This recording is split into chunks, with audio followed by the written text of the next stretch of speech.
Today is kind of an experiment, which is that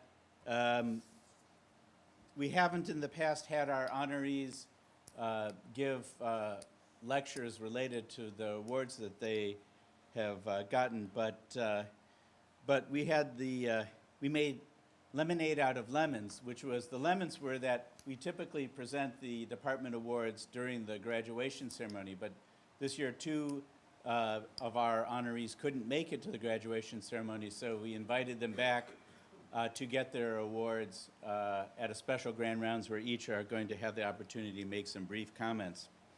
Before I present this morning's awards and we hear from the honorees, I just want to update people about some current events. So very shortly, I guess next week, we begin the resident recruitment season. The most exciting time of the year in the Department of Psychiatry when we get a glimpse of the most talented young people entering the field of psychiatry, and then out of 1,300 or so applicants, we'll select 16. Always a tough choice, but a really interesting and important process for the department, and I know many of you will be involved in that process, and let me thank you in advance for your contributions to that. Next week, we have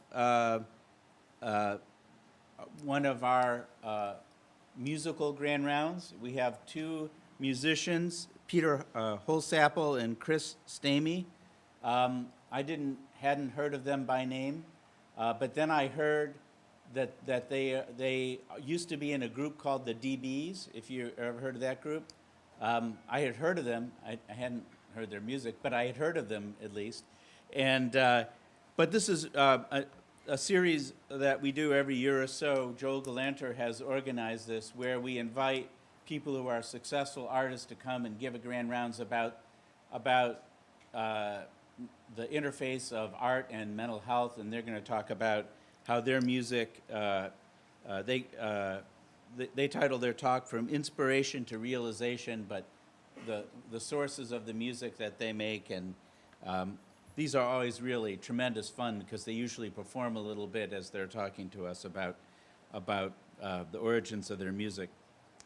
The following week, the 16th of November, Madhukar Trivedi, who's one of the leading depression researchers in the country, is going to be talking about biomarkers and precision medicine. He led a large national trial that was trying to develop biomarkers that would predict antidepressant response, and I think that will be an important part of his lecture. The week after that, of course, is the week of Thanksgiving, and we're not going to have our grand rounds. So two wonderful grand rounds coming up.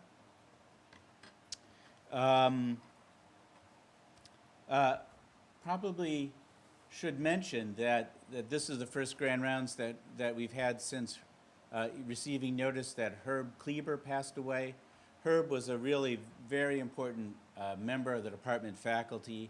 He created our substance abuse treatment program here in the Connecticut Mental Health Center in the department. He created the APT Foundation, which is a freestanding affiliated program in New Haven, the Addiction Prevention and Treatment Program, which delivers a lot of substance abuse treatment in New Haven. And then he was tapped by George Bush Sr. to be the deputy drug czar for demand reduction, which was a hugely important role. He did that for a long time, and then he and his then wife, Marion Fishman, moved to Columbia, where he spent the rest of his career. Along the way, he created something, co-created something called the Center on Basic CASA, is a Substance Abuse Policy Institute, freestanding Substance Abuse Policy Institute, which still continues to this day. So he was a wonderful colleague and teacher to many of us, and he died on Santorini, which is, if you have to die, I highly recommend it. But no, his loss will be felt. He was a wonderful mentor in the department. People like Tom Costin and Bruce Rounseville and Rich Schottenfeld, Sam Ball, many, many others had their start working with Herb. All right, so let's move to the awards. And we're going to begin with the Outstanding Clinical Faculty Award. So I'm going to read to you the script that we actually read at the graduation ceremony. If it sounds scripted, it's because it's a script. All right. Unparalleled, wonderful, amazing. These are just some of the adjectives that residents use to describe this year's outstanding clinical faculty member. He is indeed outstanding as a clinician, educator, and scholar. He has been guiding residents and garnering accolades for the 60 years since he began medical and psychiatric training at Yale. This devoted teacher trained to become a psychoanalyst while having a substantial hand in leading most of the major teaching institutions that comprise our program. He became a revered psychoanalyst, psychoanalytic supervisor, and innovator. He is, for many, from the most junior student to the most senior colleague, a sought-after voice of kindness and wisdom. This year, I'm pleased to support the Outstanding Clinical Faculty Award to Dr. David Carlson.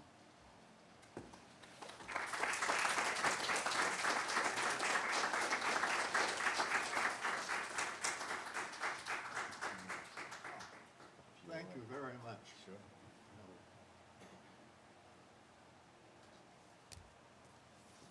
Thank you, Dr. Crystal. After that introduction, as a psychoanalyst, I have to point out that I'm illustrating the answer to the ancient riddle of the Sphinx. You may remember what the Sphinx guarded Thebes and killed anybody who couldn't answer his riddle, which is what animal walks on 4, then on 2, then on 3. And the answer, of course, is man, who crawls as an infant, walks on 2 legs, and in old age as a king.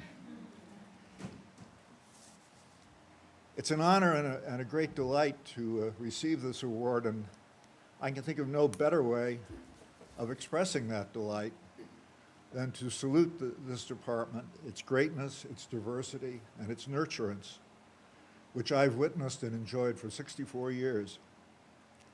The full-time and the clinical faculties have pursued studies that contribute not only to psychiatry and medicine, but to the broad reach of the humanities as well. And perhaps best of all, we as psychiatrists are always encountering fresh horizons and through the reminders of old events. Dr. Addy, whom you'll be hearing from soon, is succeeding at a modern version of something that brought me here in 1954. His work put me in mind of the department I first encountered and made me wish to convey a little of how it seemed then. Dr. Crystal has mentioned some of those things in talking about Herb Kleber's recent death. Herb was one of the first residents I supervised when I was an instructor in the old outpatient clinic, and a very memorable supervisee he was. In those years, every resident passed through the outpatient clinic, and as a result, I supervised every resident for several years, at least once a week.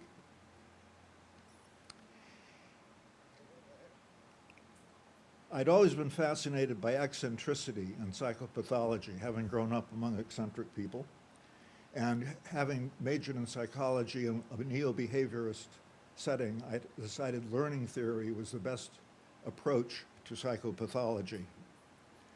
In particular, I was interested in the neurophysiology of learning, which I thought was ripe for development. At that time, Yale boasted the psychologist Dollard and Miller, who had written a beautiful text on the subject, Norman Cameron, who was both a psychologist and a psychiatrist, who wrote a gripping text on psychopathology, learning, and psychoanalysis, and Clark Hull, the psychologist who intrigued me most of all with a work on a mathematical theory of learning, which seemed like a likely approach to neurophysiology. The first task of a beginning student was to register, and the other matriculant in the office that day was George Agajanian. He and I walked together to the next appointment and began a conversation that has never ended. George and I were dissecting partners in the year-long painstaking dissection of a cadaver, characterized medical school in those days, and in the pair and team-based labs in physiology and biochemistry. We and our wives are close friends, although, of course, the work on which George and I have spent our lives is widely divergent. As most of you know, he's universally regarded as a father or sometimes as a grandfather of neuroscience. Yale had a medical school class of 80 in those days, and only 3 of that entering class were women. One of those, Marcia Kraft, later Marcia Kraft Goyne, became president of the American Psychiatric Association. I think that 12 of our class of 80 eventually went into psychiatry. The surround for psychiatry here was richly nourishing. A neuroanatomist, the eccentric but brilliant Harry Saxton Burr, taught an elective for medical students on philosophy of the organism. George and I were assigned to a weekly physiology 4-man discussion group with Paul MacLean, who introduced the concepts of the triune brain and, of course, the limbic system, and who had the most analogical mind I have ever encountered.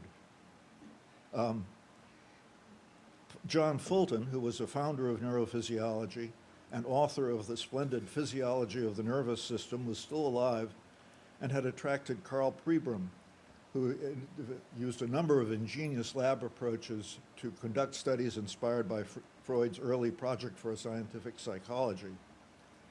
Jose Delgado was a flamboyant Spaniard who used implanted electrodes both for animal studies and, although he wasn't allowed to do it in the state of Connecticut, to attempt to treat epileptics. He commuted to Providence, where he conducted those studies, while Elias Manolides, with whom I spent 2 years in neuropathology across the street, spent a lot of time trying to prove that Delgado was doing irreparable harm to the brains of the Rhode Islanders.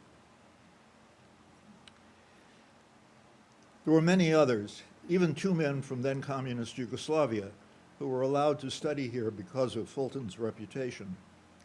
Part of that reputation, alas, came not from his erudite study, but from his presentation in Europe in the 1930s of the effect of severing tracts to the frontal lobes of the chimpanzee nicknamed Lucy.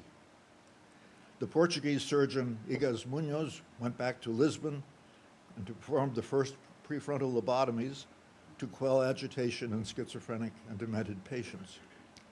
And a reverend assistant later lectured to medical students with a photograph of Lucy, which he dubbed the face that lobbed 10,000 lobes.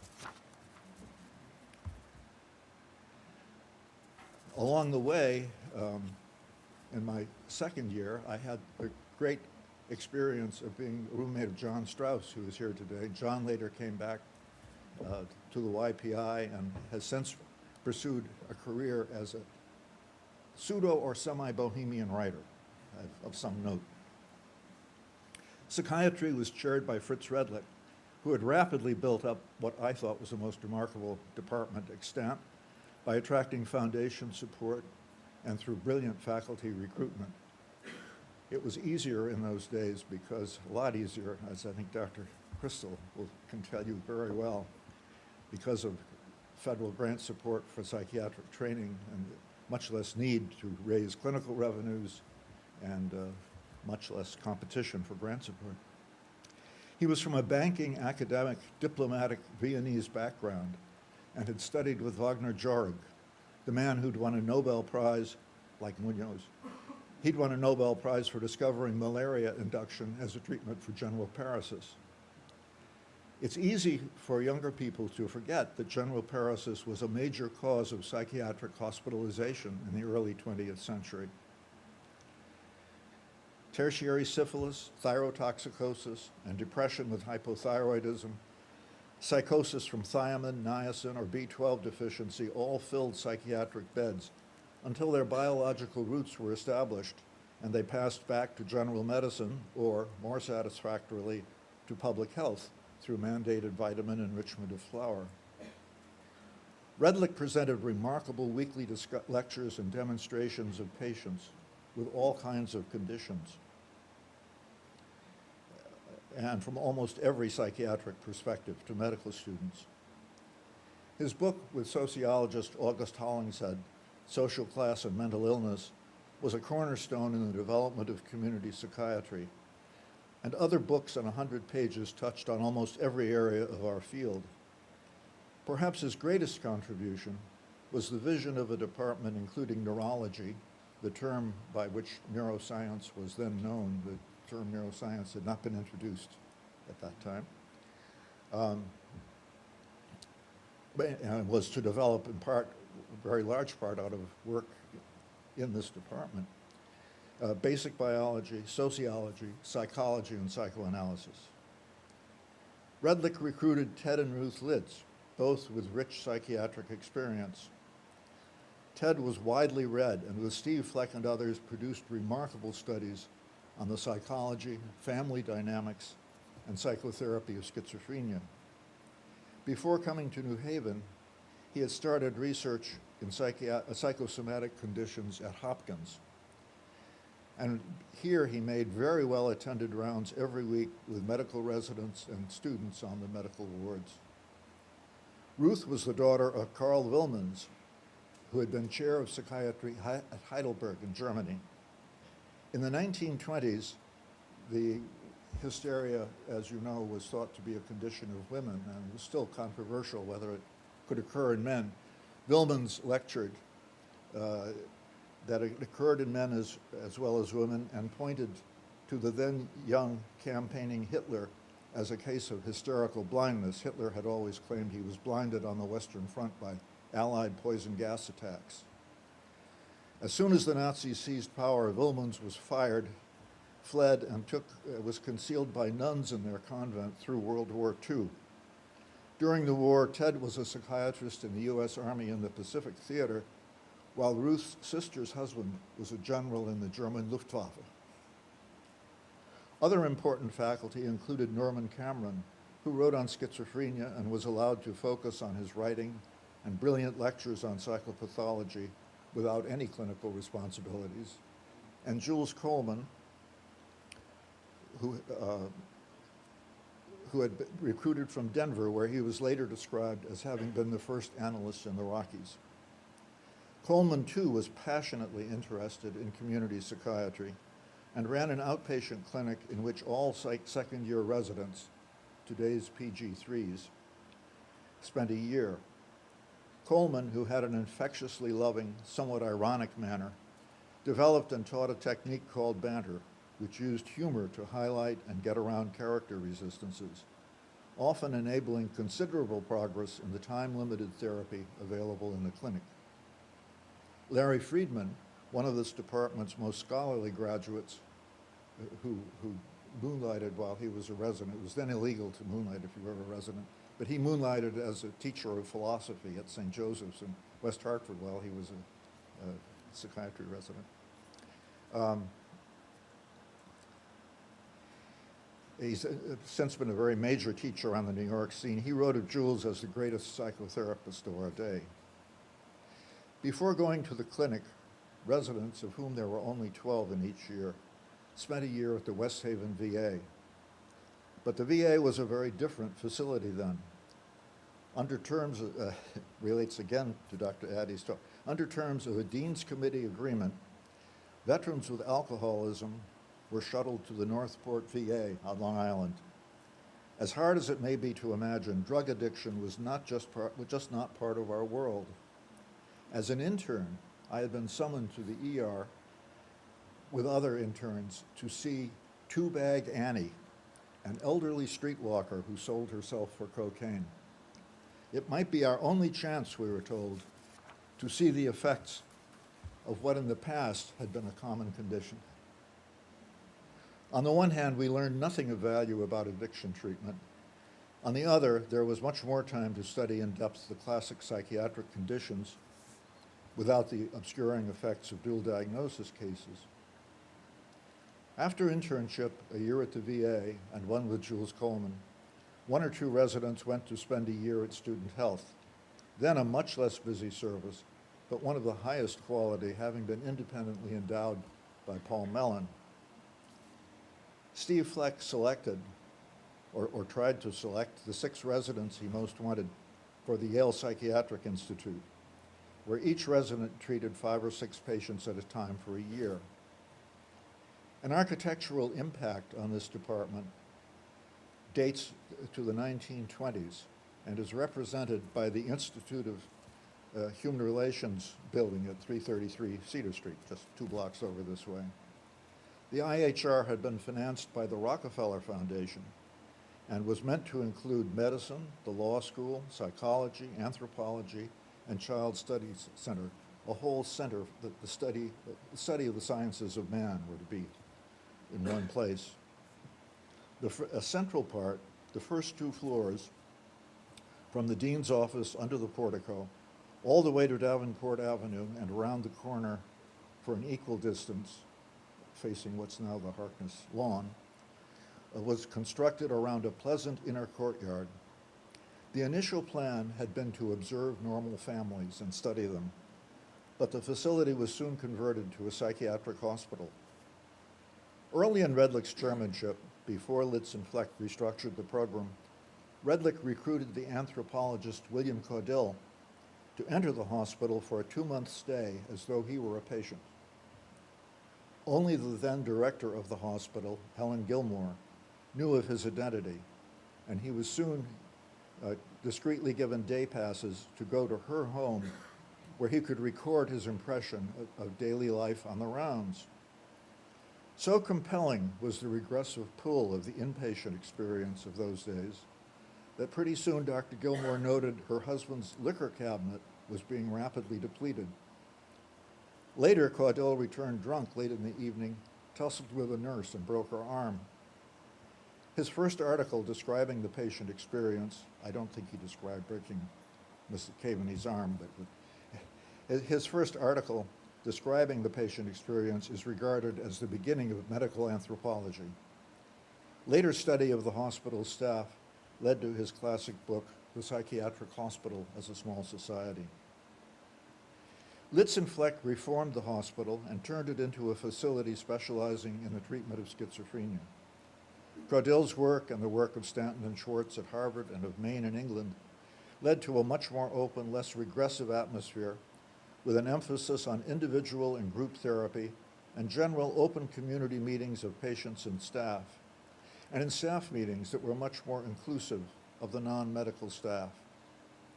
The overall result was that the kind of agitation that had inspired lobotomy in Lisbon had greatly diminished, and patients were much more accessible, calmer, and much more accessible to therapy, even before the widespread use of antipsychotic drugs. The flourishing research and training programs of the Child Study Center were formerly outside the Department of Psychiatry, but there was extensive cross-fertilization through all of these years. The first General Hospital psychiatric ward at Yale New Haven opened in 1960 under Thomas Detry, and I was one of the 4 residents, somewhat balking residents assigned to its opening. The Mental Health Center here opened in 1964. No account of psychiatry here in the early 60s would be complete without mention of the indefatigable Daniel Friedman. A remarkably animated man, he established here one of the first laboratories for psychopharmacology, where George Agajanian worked under him in establishing the serotonergic effects of LSD, a line of research that I was struck 2 weeks ago to notice still continues here in the department, obviously with much more powerful instruments for its study. After moving to the chairmanship at Chicago in 1966, Friedman served as editor of the Archives of General Psychiatry and president of the American Psychiatric Association.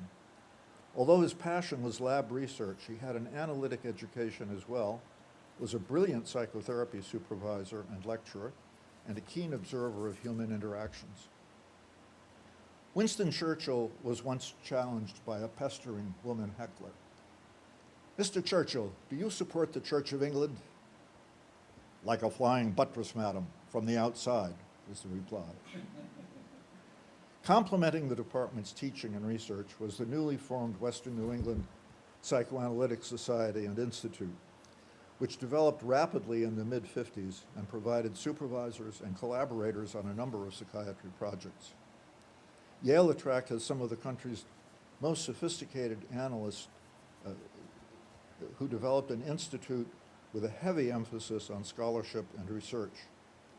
The intensive therapy of schizophrenic patients at YPI, for instance, was supervised by most of the most experienced analysts, and by the late 60s, I concluded that a better understanding of psychosis could be reached through elaboration of some still forming psychoanalytic and developmental studies. Those skills required years of full-time application, so I turned to outside practice. Over the years, institute and department teaching have brought me into rewarding, productive interchanges, tremendously enriched my life. Interchanges not only with psychiatrists, psychologists, and other mental health professionals, but with historians, economists, poets, philosophers, scholars of literature. A mental feast that lies at hand for everyone here as part of a great university.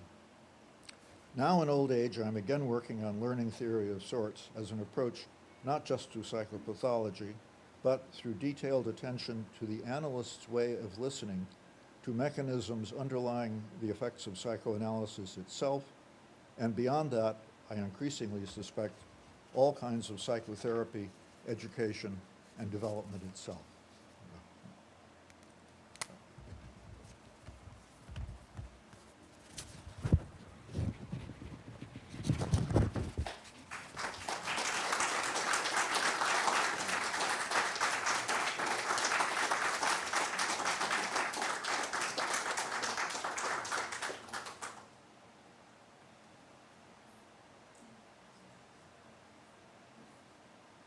Next time we'll invite you, you'll have to put in an order.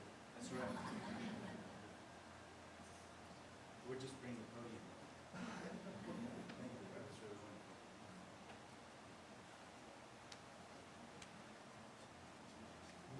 wonderful. That was really an exceptional perspective on the history of our department, and it reminds me of a discussion that we had in the department around the portraits of the former chairs of the department that we had in the conference room.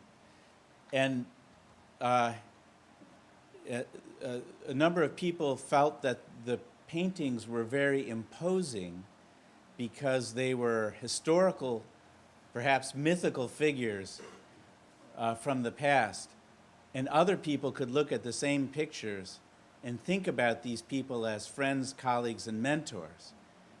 And that difference completely changes the meaning of what those paintings are about and what their implications are. And it's just wonderful to hear the names of so many people who had such a big impact on the field, and to realize that for the community and the department, they were the friends, mentors, and colleagues. And it's just, so I really appreciate that reflection. All right. The next award that we're going to present this morning is the Chairman's Award, or the Chair's Award. The Chair's Award is given to a junior full-time faculty member who has excelled in the department's goals of enriching knowledge, transmitting understanding, and providing excellence in the delivery of care. It's very broad, will acknowledge contributions in very different areas. This year's honoree is Dr. Addy. Dr. Addy has been with the department since 2010, although he was a graduate student at Yale in the interdepartmental neuroscience program, working in the laboratory of Dr. Marina Picciotto, before leaving for a postdoctoral fellowship at UNC. So he's, in some ways, a long-standing member of our community. Dr. Addy's scholarly work focuses on neurochemical mechanisms shaping circuits underlying addiction, using behavioral, biochemical, pharmacological, and particularly in vivo electrochemical approaches to investigate the neurobiological basis of addiction. In other words, he helps us to understand how circuits involved in reward are contributing to the development and maintenance of addictions. But one of the reasons that we're recognizing Dr. Addy today is that his contributions to the department and the broader Yale community extend far beyond his work in the laboratories. In addition to his research, he is deeply engaged in mentorship at Yale and in the broader community. He has served as the diversity coordinator for the interdepartmental neuroscience program admissions process, as the keynote speaker for Brain Education Day for New Haven middle and high school students, and has given public lectures to people recovering from addiction and to the public more generally. In addition, Dr. Addy also is a member of the executive committee of MORE at Yale, a program to facilitate diversity in the development of underrepresented minorities at Yale, where he works to promote diversity at the medical school and to provide ongoing input to the administration on how to foster a more equitable and transparent environment. He's really emerged as one of the key resources for people, young people from underrepresented minority groups, to get some idea about how to develop a career here at Yale, and an invaluable resource not only to the department but to the broader medical community. And so both for his science and for his remarkable mentorship, citizenship, and leadership, we recognize Dr. Addy with the Chair's Award.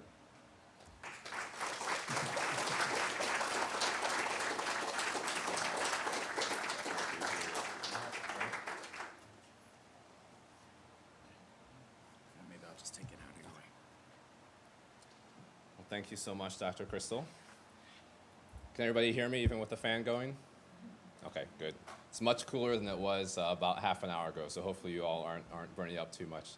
Well, thank you again, Dr. Crystal, for that generous introduction, and thank you to Dr. Carlson for just painting a sense of the history of the department here and really putting everything in context. That was really informative to me, again, to hear a lot of these names again, but with a little bit more context and even some of the relationships and friendships that you have with those individuals. So I definitely appreciate all the contributions that you've made here over the years, and just putting us all on the same page in that regard as well. And thank you again to Dr. Crystal for this award. It's definitely something that I appreciate and don't take for granted. And just want to actually, before I get into the science that we're doing in the lab, just talk a little bit about the award and some of the significance of it for me personally, I think for the broader community as well. So obviously this is an important day and an important award for me personally, for my family, also for my lab members, present and past, the present ones who are here, who have been the ones who have actually been carrying out the work on a day-to-day basis and allowing us to make so many advancements in terms of how we're thinking about the neurobiology of substance abuse, and also how we're starting to think about the neurobiology of mood disorders as well. But I would actually say, just in the midst of what's been going on here in the department and what's been going on in the School of Medicine, that I think this is also reflective and important of the significant time frame that we're in terms of some of the conversations and initiatives that we're having in the department and at the School of Medicine. So as Dr. Crystal mentioned, I've been able to get deeply involved in several different initiatives here at the School of Medicine. Very thankful to Cindy Crusoe for the opportunities that she's given me to get involved in the leadership within MORE. And I'm really proud of the work that we've been able to do in terms of faculty professional development and also in terms of our mentoring program. I think these are things that are critically important. But I know this is also happening in a broader context. So we've had a lot of great celebrations this year. One of the ones that I'm particularly proud of just to have been able to be involved in was the 100 years of women in medicine at Yale that we celebrated in June. That was a joint collaboration between SWIM and MORE. And it was great to just see so many people come back and share their experiences and their stories, to share the things that they've been able to have victory through, but then also to talk about the areas where there's still definitely room for more growth and more improvement in terms of some of the challenges that we still face in terms of making sure that there is better representation of women in the department and at the School of Medicine in general. It was also very gratifying to see that celebration extend to psychiatry with the grand rounds that started out this year with the panel discussion.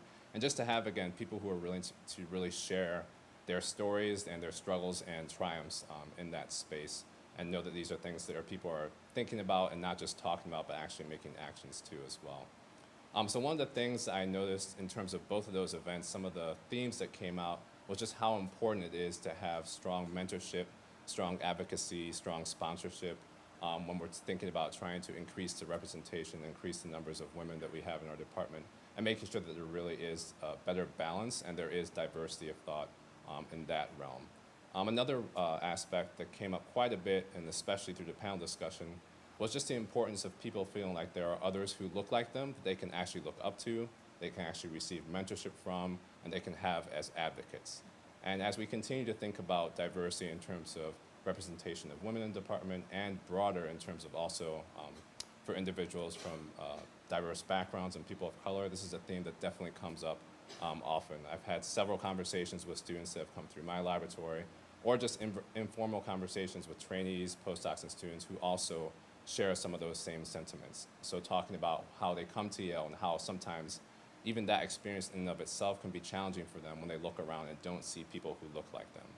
So I hope that in some small way, this award in and of itself can add to that piece as well. So showing the young folks that come through, and this happens all the way from trainees up to faculty, but to show that there is an investment from the school to say, yes, you can be here as a person of color, you can succeed, you can thrive, and perhaps even more importantly, the department is actually actively involved in supporting that. So not just with words, but also with actions. And I think this is just a reflection of that this morning. So I'm humbled and honored to be able to be here to contribute in a lot of these different initiatives I've been involved in, and to hopefully be able to inspire folks to continue to come through and folks who are already here. So thank you so much for this opportunity. So with that, I'll shift gears a little bit and actually get into some of our research. I did speak at Grand Rounds in 2016, so at that time I did talk a little bit about what we were doing in terms of moving things forward and thinking about both substance abuse and depression. So what I wanted to do today was give a few updates on where we've been able to move since then in terms of the research questions that we've been looking at, and then also mention that we're actually moving a lot of our basic science findings into clinical research as well. So that for me has been one of the joys of being here in this department, that we have so much crosstalk between basic scientists and clinicians, and really have that opportunity to take these findings and move them into clinical research. And this is a collaboration that we're actually getting ready to start with Bob Malison, also with Gustavo and with Dave. So just with a show of hands, how many of you were here when I spoke in 2016? So a couple. Okay, so everybody else, this will be the first time. So what I'll try and do is actually go through a little bit of the background about what we look at in the laboratory, so it'll be a refresher for those of you who were here before, but hopefully we'll get those of you who weren't here up to speed as well, and we'll just provide a context for what we'll talk about later as we go through the actual data itself. So basically what my laboratory is interested in, and Dr. Crystal alluded to this, is trying to understand the neurobiological basis of complex behavior. And the reason that we're focused on that in particular is that we're curious about maladaptive behaviors that are associated with psychiatric illness. So there are a few different things that we hope to gain by looking at these behaviors. One, as a neuroscientist and a basic scientist, I do have an intrinsic interest in just understanding and identifying the neurobiological mechanisms that mediate these behaviors in and of themselves. But secondly, we're hopeful that if we can identify some of those neurobiological processes, we can also perhaps get some insight into the etiology that's actually specific to some of these psychiatric illnesses. And the third aspect, the third aim, which I'll go into as we go through, is actually trying to identify new therapeutic targets and new therapeutic interventions for these psychiatric illnesses. So again, we focus specifically on maladaptive behaviors, and the behaviors that we focus on even more specifically can be termed as motivated behaviors. Now I'm giving a definition here from a review by Ethan Bromberg-Martin. It's obviously a very reductionistic definition, but it helps at least to set the stage for some of the things that we're going to be talking about as we go through. So you can think about motivated behavior in two ways. One is the process of seeking out things which are good or beneficial, or rewarding or positive, and the other side is avoiding things which are bad or negative, or in other words, things that are aversive. And we look at motivated behavior in two specific contexts. So one, thinking about positively motivated behavior, specifically in the context of substance abuse. And this is something that we think about not just with substance abuse, but just with reward in general. So also thinking about natural reward taking and natural reward seeking behavior, but also substance abuse taking and seeking behavior. And then on the other side, we also started to think more about negatively motivated behavior, specifically in the context of mood disorders. So what I'm going to be describing today is some of our work looking at behavioral responses to stress, anxiety, anhedonia, and also avoidance behavior. So for the first part, I'll focus on the positively motivated behavior. And for this work, we've been zooming in and looking specifically at drug relapse. The reason for us to focus here is we thought this is a very robust behavior that may give us some insight into some of the basic neurobiology of substance abuse. And of course, drug relapse is one of the main barriers for individuals who are trying to abstain from substance use, and one of the challenges in terms of them slipping back into using those drugs again. So this relapse can be precipitated by many different factors, as many of you are already familiar with. The one aspect that I'll focus on for today's talk is how cues can actually facilitate drug craving and drug relapse. So I usually like to demonstrate this pictorially, so I have a few images here of different scenarios. So we have an animal in the wild. Let's learn there are discrete cues in that environment that signal the availability of a food reward. We have one of my favorite rewards here, and I can tell you this is definitely a favorite of the lab. So a coffee reward, and of course I could argue that that's just a conglomeration of plastic and metal, but for several of you in the room, that's a very salient cue, and if I see people start to walk out of the room going back towards the coffee, you'll have demonstrated my point very aptly. And then of course, for those struggling with substance abuse issues, there can be cues associated with that, including drug paraphernalia, or individuals that are used to taking the drug with. So how do these cues actually come to elicit craving? Well, this actually goes back to Pavlovian conditioning and the idea of stimulus-reward learning. So if you remember back to your introductory psychology courses, in terms of Pavlovian conditioning, we have an unconditioned stimulus, the food, the coffee, the drug, that's repeatedly paired with a conditioned stimulus. So much so that over time, that conditioned stimulus can actually start to elicit craving and reward-seeking behavior for the reward itself. And again, this is not something that's just specific to substances of abuse, but you also see this with natural rewards as well. And I won't get into the argument or the conversation about whether caffeine fits into a substance of abuse, but I'll leave that to all of you to decide. Hopefully no one's going through withdrawal at the moment as you are listening to me talk. But in terms of thinking about, again, the neurobiology, before we jumped into the question, we went to literature and we were informed by a lot of the clinical and preclinical research that had already been done in this area. So this is a paper from Anna Ray Childress and colleagues going back about 20 years ago or so, where they were using PET imaging in cocaine-dependent individuals and showing them either a cocaine-related video or a natural reward-related video. And what they found is if they looked in different dopaminergic regions in the brain, they saw increased activity when the individuals were shown videos that were associated with cocaine cues. And that was an increase compared to when they watched a nature-related video. They went on and did several other investigations and found that this was something that was not just specific to cocaine, but that they observed with multiple drugs of abuse. So they also saw it with alcohol and also with opiates. So again, gave us some insight that the dopaminergic system was something that might be a good place for us to start in terms of focusing on. So as I mentioned, we were also informed by preclinical studies where people had used some more invasive techniques to actually get a clear sense of the specific activity in these neurons and how that was a response to both rewards and to cues associated with rewards. So for the purposes of the talk today, I'm going to be focusing specifically in two regions within the mesolimbic dopamine system, so I wanted to highlight those briefly. Showing you a mid-sagittal section of a brain here, and the dopamine neurons I'll be referring to are housed in the ventral tegmental area, so directly next to the substantia nigra. And they send projections to many different areas in the brain. The area that I'm going to focus on today is the nucleus accumbens, where the dopamine is actually released from these axon terminals. And there's a couple different reasons that we've decided to focus in on this circuit. Again, this goes back to preclinical work, again, about 20 years ago or so, but this is actually work that was performed in macaque monkeys. So what they're doing is actually recording from the dopamine neurons in the ventral tegmental area here and looking at their firing activity. Now these neurons are actually known to fire in a burst firing pattern. This is something that was actually discovered here at Yale by Tony Grace when he was working with Steve Bunny. And what the experimenters did here was to see how these neurons change their firing patterns in response to unexpected rewards. So the monkeys would basically get an unexpected juice tasting in their mouth, and you would see an increase in this burst firing in these neurons in response to that reward. Now, what they did next was actually to perform Pavlovian conditioning. So they presented the monkeys with a conditioned stimulus cue that would precede the reward. So after a period of training, what you saw was that these neurons actually responded to the cue itself and didn't respond much to reward. So it really highlighted the dynamic nature of the system to be able to respond both to rewards and to cues that predict rewards.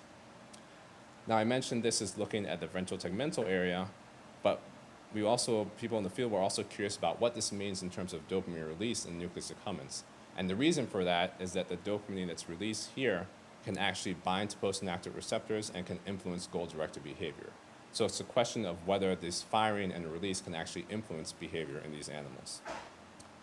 And so these experiments were actually performed in rats, and what the experimenters found is something that was very similar to what was seen in terms of the dopamine firing. So now they're looking at dopamine release in nucleus accumbens.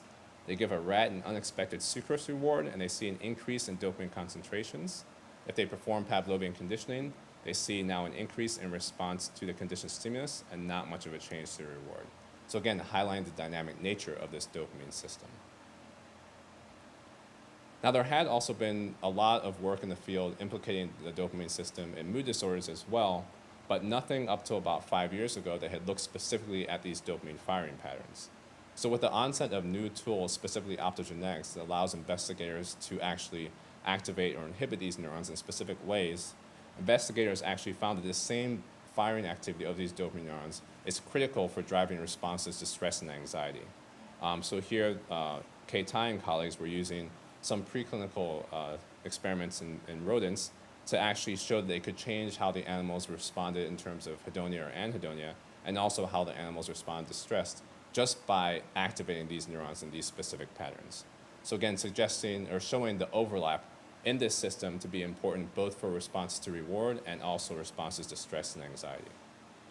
Now, one of the things that we had been particularly interested in, there had been a lot of work showing that this dopamine system was important in both of these aspects, but there had also been some work showing that acetylcholine within the ventral tegmental area itself was important for regulating this dopaminergic activity, which I just described to you. But there hadn't really been much that had taken it a step further to see whether that acetylcholine in and of itself may also be important for these reward-related processes and also for these responses to stress and anxiety. So there had been some work that had started to look at that within the context of substance abuse, but actually nothing that had looked at that in the context of stress until we started to get into the research in our lab. So I wanted to just highlight some of the findings that we observed there and then tell you about some of our new work looking at other modulators that are also influencing this dopamine signaling. So before we could ask the question, we of course had to have a model with which to look at substance abuse-related phenomenology in our rodent models.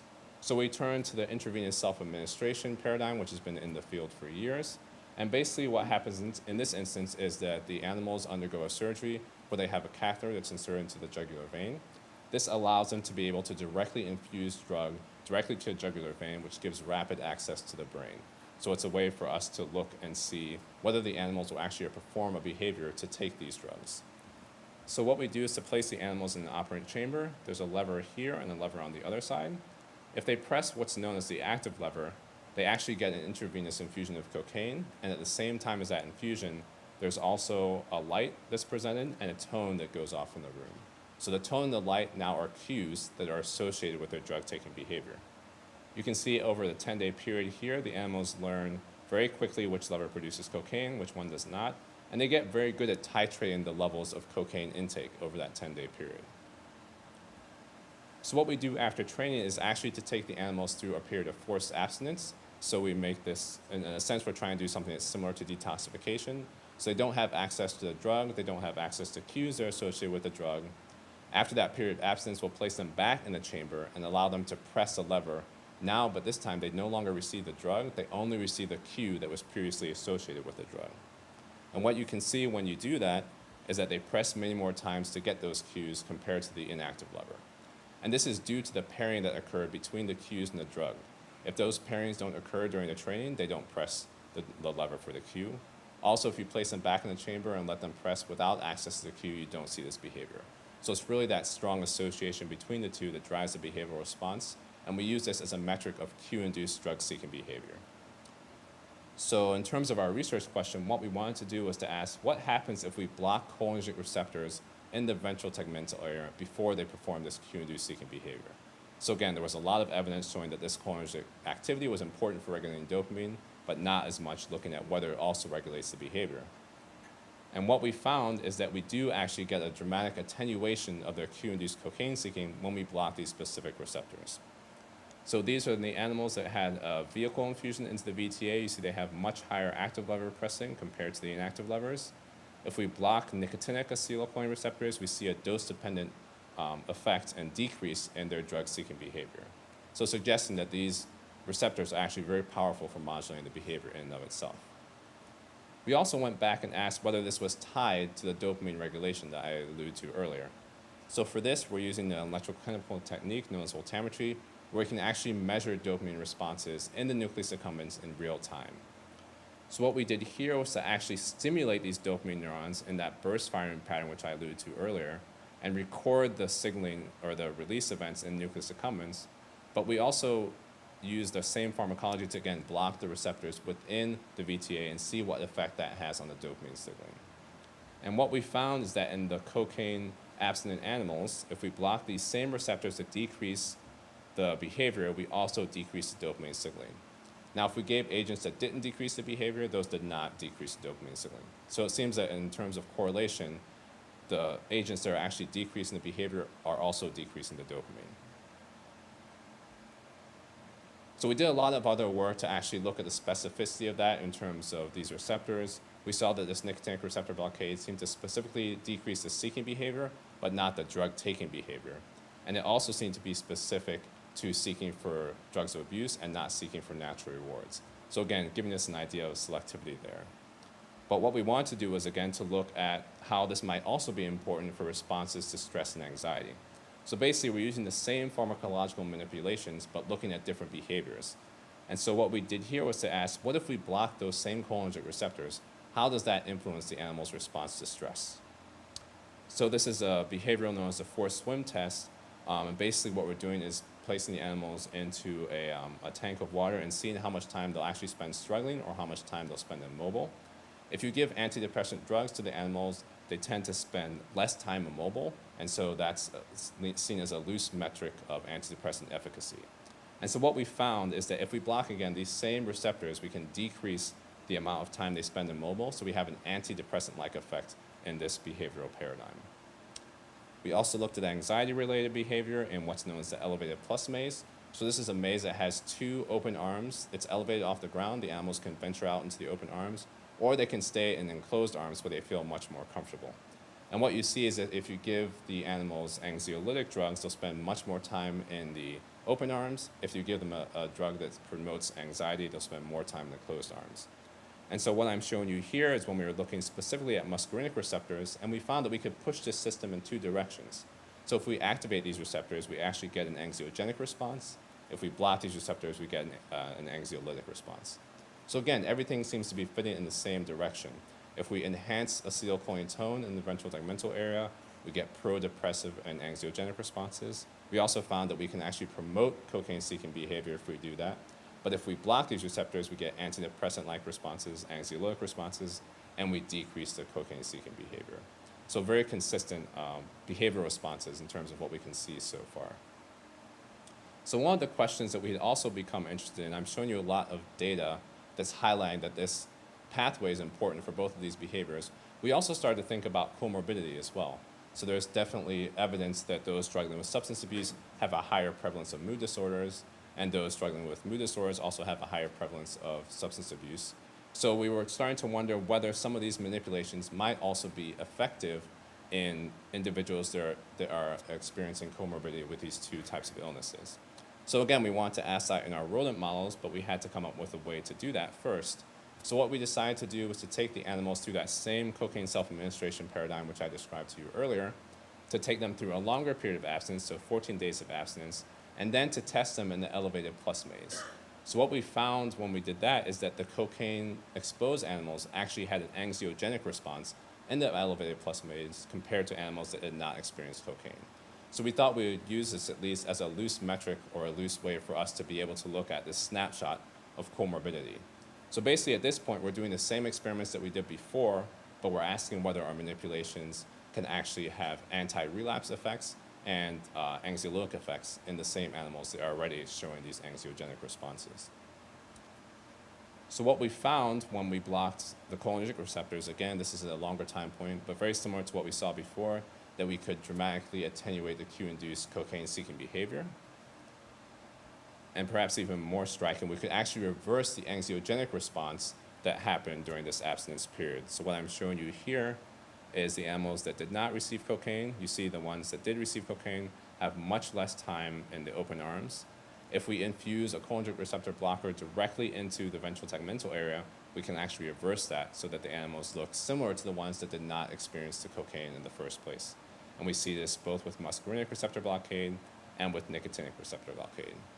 So there's a lot of other work that we're doing in this area. We're actually trying to look at specific receptor subtypes that are important for some of these processes. And again, trying to think about how that might be potentially efficacious for individuals who are dealing with comorbid substance abuse and mood disorders. So before I get to the last part of the talk, I just wanted to highlight pictorially a little bit what I talked about so far. And so what we found is that if we look in the VTA, it seems that increasing this acetylcholine tone, either by exposure to drug-associated cues or to stress, or if we pharmacologically induce this, that can actually activate postsynaptic receptors. We have looked at some of these. I'm not going to go into detail with them in the interest of time. But that seems to be sufficient to increase phasic dopamine release in nucleus accumbens, and that could promote drug-seeking behavior and can also promote a pro-depressive, anxiogenic, and anhedonic-like state. So in terms of therapeutic implications, what we're moving forward in is to see whether we can identify specific receptor subtypes here on the postsynaptic side that we can block to actually reverse some of these effects. So to have antidepressant-like efficacy, anxiolytic effects, and also decrease this cocaine-seeking behavior. So I did allude to the fact that we're actually starting to move some of this into clinical studies as well, and that's actually related to some of our more recent findings looking at L-type calcium channels. So L-type calcium channels are also known to regulate dopaminergic activity, but again, there hadn't been a lot of work that had been done to look at this in the context of substance abuse in animal models, so that's where we want to start to investigate. So basically, in these experiments, we're doing the exact same thing as we did before, except that now we're actually trying to block these L-type calcium channels within the ventral tegmental area. So the animals go through cocaine self-administration, they go through a period of abstinence, and then we infuse an L-type calcium channel blocker directly into the VTA and look at the behavioral response. So in our first study, we did that with a drug known as nifedipine, and we saw a nice, robust decrease in their cocaine-seeking behavior. We actually decided to repeat this experiment with a different drug, isradipine, and the reason that we used isradipine is because it's already FDA approved and used to treat hypertension. So something that's already on the market and that could potentially be used for repurposing if we find some efficacious findings here. So when we used isradipine, we saw effects that were very similar to what we saw with nifedipine, that we could decrease the drug-seeking behavior in our rodent model. So again, we wanted to see whether this was due to the dopamine signaling change. So if you remember before, I mentioned if we decrease dopamine signaling, we see a decrease in the behavior as well. So we did the same experiment here as I showed you before, except that we're now blocking L-type calcium channels in the VTA during cocaine abstinence. And what you can see here is that instead of decreasing the signal, we actually saw an increase in dopamine signaling in the nucleus accumbens. So Eric Nunez, a postdoc in my lab, was the one who did these experiments. I think he was initially a little bit troubled by this finding since it was exactly opposite of what we predicted. He went back and repeated it several times and saw the same effect every time. So what we decided to do next, I did mention earlier, we'd also looked at sucrose abstinence and sucrose seeking. And we'd found that if we block these specific channels, there's no effect on sucrose seeking. So we thought, if there's a behavioral correlate, let's go back and actually look at these sucrose-seeking animals and see whether there's a change in dopamine signaling in those animals. And there was no change whatsoever. So this opposite effect that we were seeing seemed to be very specific to the cocaine-abstinent animals with no effect in the sucrose-seeking animals. I think Eric was still scratching his head at this point and still a little bit confused as to why this was happening, so we decided to try and do a lot of controls and see if there was something that we weren't accounting for that may have been contributing to this opposing effect that we observed. But just to show you here, if you actually look at the time course, so here this is looking at the dopamine signaling every 3 minutes over a 1 hour period. You can see it was very robust in terms of the increase that we saw in the cocaine-dependent or the cocaine-abstinent animals. So what we wanted to do next was to go and look and see, well, was there a change at baseline, perhaps in these animals, even before they got the L-type calcium channel blocker. So perhaps in cocaine abstinence, there was a difference that was contributing in that realm. But there was no change whatsoever. So we looked at naive animals versus sucrose animals versus cocaine abstinent animals, and we saw that the amount of dopamine released in the nucleus accumbens was similar across the board. So these effects only emerged when we infused our L-type calcium channel antagonists in these cocaine abstinent animals. So at this point, I think we decided we were going to accept the data is real. So you can do something only so many times, then you have to change your hypothesis and go with what the data tells you. But since we were also thinking about therapeutic implications, we also decided to ask, well, what happens if we give a systemic administration of these L-type calcium channel antagonists? Obviously, in terms of therapy, we're not going to be infusing these directly into the brain. It's going to be given systemically, so we need to see what effect that has as well. So we're doing the exact same experiment here, except that the animals are getting a systemic administration of the L-type calcium channel antagonist. And we did that 15 minutes before the test, just to allow enough time for the drug to actually penetrate and enter the brain. And what we found were effects that were very similar to what we saw when we infused directly into the ventral tegmental area. So we were again able to decrease the cue-induced cocaine-seeking behavior. So again, something that seemed very robust. So we decided again to go back, look at the dopamine signaling, and again we saw something that was very reminiscent of what we saw when we blocked in the VTA, and that we have an increase in this dopamine signaling. So exactly opposite of what we'd initially have predicted. So again, we were scratching our heads and thinking, why is this so robust? I mentioned we were looking at this rapid dopamine activity in these neurons. We thought we would also go back and look at the low-level dopamine activity in these neurons to see whether perhaps what we predicted is perhaps there's a greater increase in dopamine signaling in response to that low firing, and perhaps we're just changing the signal to noise so that we were still stuck in our old hypothesis and thinking maybe this is still a decrease if we compare the two. But when we looked at the firing properties from this low-level stimulation, we again saw effects that were very similar to what we saw with the rapid dopamine activity. So at this point, we finally accepted that this seems to be a robust phenomenon in our hands, and we stopped asking the question of whether this is actually true, but now decided to ask whether this increase in dopamine is actually responsible for the decrease in cocaine seeking that we were observing. So in order to do that, we had to think of a way to be able to block the effect of that increase in dopamine signaling. So what we decided to do was to actually infuse a dopamine receptor blocker directly into nucleus accumbens. So normally if you increase dopamine levels in nucleus accumbens, they're going to bind to postsynaptic receptors and have their effect. So we asked, what if we block those receptors and eliminate the ability of that increase in dopamine to have its downstream effects? So the only challenge for us there was that by blocking those receptors in and of themselves with a dopamine receptor antagonist, we actually decreased the cue-induced drug-seeking behavior in and of itself. So what we decided to do was to actually take a sub-threshold dose of those dopamine receptor blockers that only had a modest effect on the behavior.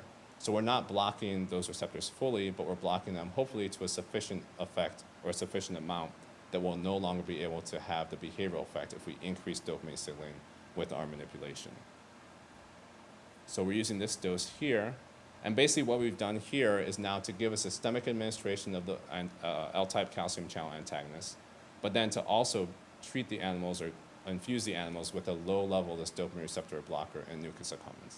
And our hypothesis was that if this increase in dopamine is actually driving this behavioral response, if we block those receptors, we should no longer be able to see that behavior. And that's exactly what we found. I can take you through this figure step by step.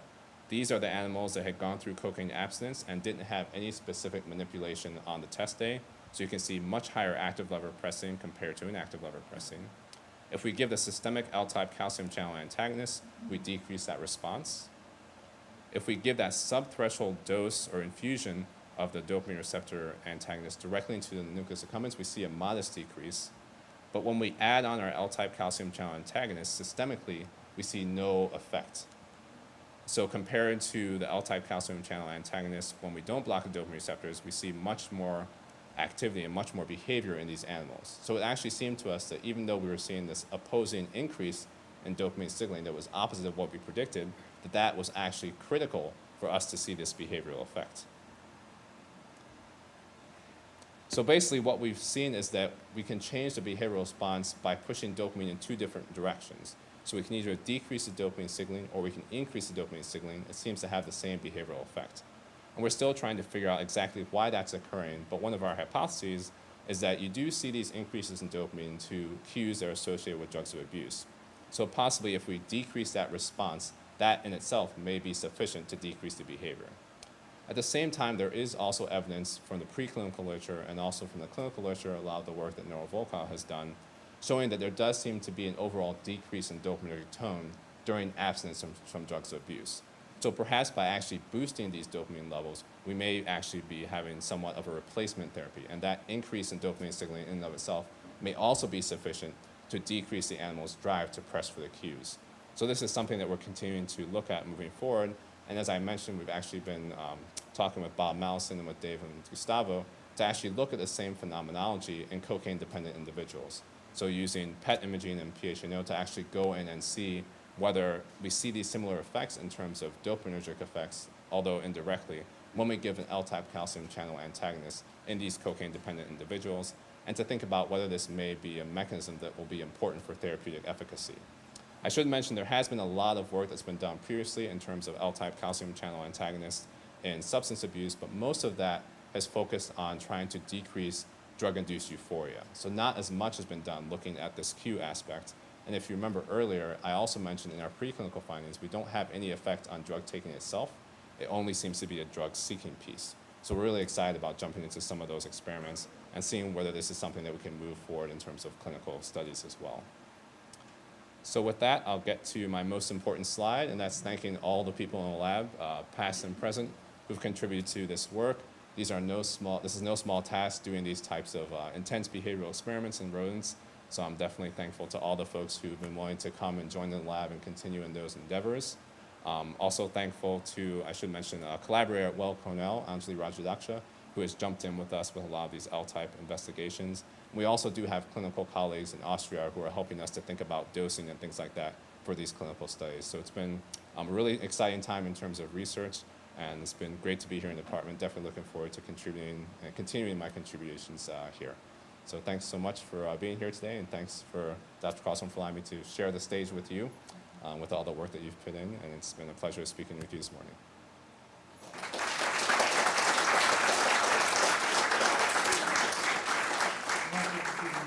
Yeah. Any questions at all?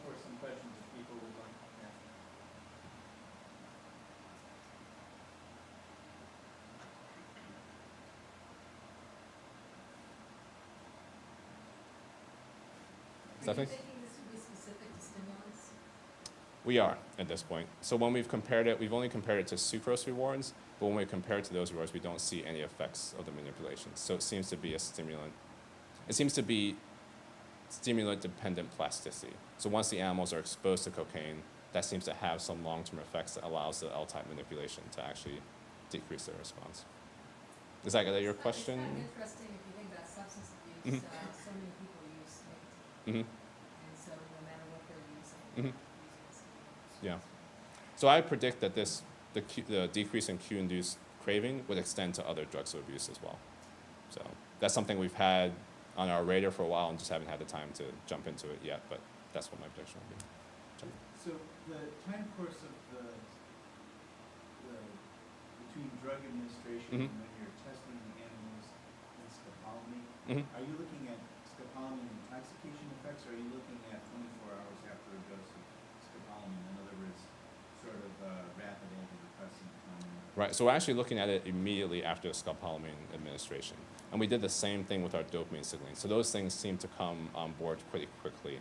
We haven't looked to see how long that persists. So for instance, if we test the animal 24 hours later, will we still see that effect or not?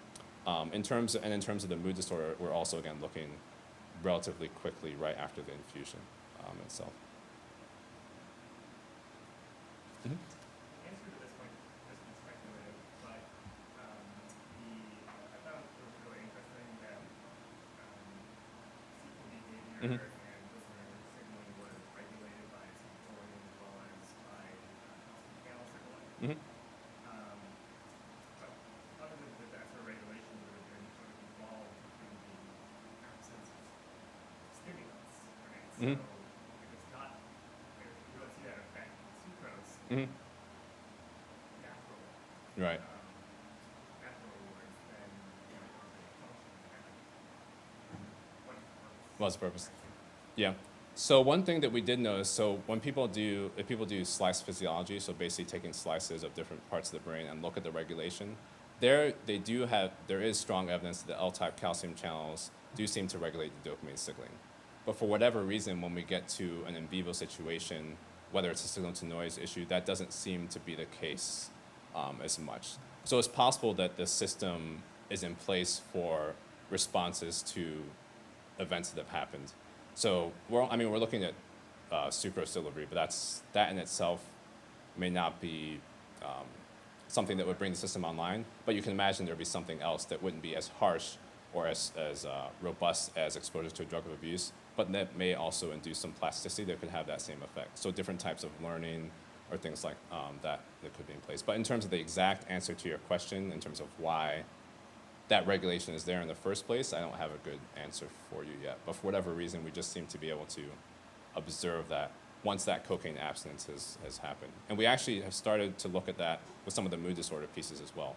And similarly there, if we just give the L-type calcium antagonist to naive animals, it doesn't influence the mood disorder phenotypes. But if they've been exposed to cocaine, then we see a robust effect. So I don't have a great answer to your question, but you could imagine there might be a manipulation in between. Yeah. Mm-hmm. Right. Mm-hmm. And that's actually something we're predicting would occur. So if we take the animals through a chronic stress paradigm, we think we'd see that same effect where the manipulation would have no effect in the naive animals, but may have an effect after the chronic stressor. So maybe a response more to some environmental insult or change to the system. That's a great point. All right. Thanks so much.